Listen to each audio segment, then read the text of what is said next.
Sorry, Alan. That's why Hi. How's it going? How'd it feel to race your bike again? It was actually pretty emotional yesterday. I didn't think that I would. It wasn't something I thought would be emotional, and then I came across the finish line and I started crying.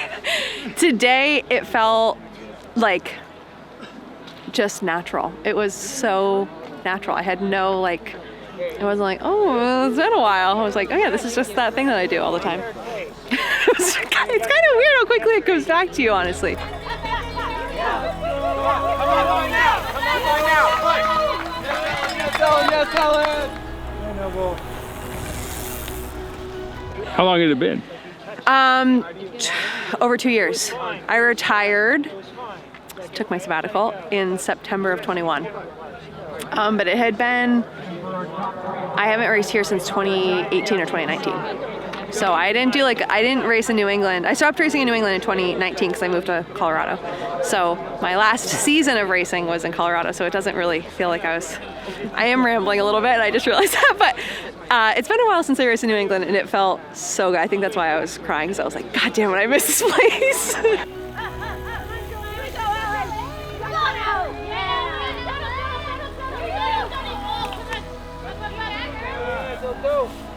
Yeah, Noble.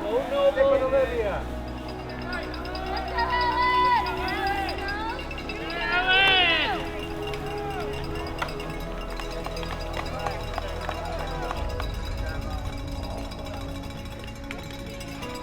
All right, I was talking to some other of your contemporaries, like former, pros who are retired now, like solid retirement. Yeah. And they were talking about the fact that they can't come out if they're not going to be at the front. So what's that like psychologically, coming out and not being at the front? Yeah, so that was really hard, and that was like a big conversation. Al Donahue and I have talked about it a lot, because I really wanted to do a race this season to see if it felt like how I assumed it was going to feel, but I didn't want to train for a whole year to race cyclocross only to realize oh, this isn't for me or whatever. So I was like, I really want to do a race this year, but I'm not going to be ready to do a race. So I was thinking about maybe doing the UCI races in Georgia or something like that. And then I was like, well, I guess if there was a race to do, it would be the one that's 3 miles from my house that I help promote.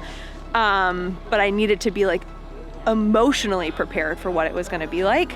But it was actually so much better than I expected. I was really prepared for true hell out there. But I was locked up in this battle with Tori Glasscock today that was so much fun. I was like, oh, this is exactly what it feels like to race at the front of the field, but I'm just going slower than I used to go. So it was actually awesome. Yeah, it was way better than I expected.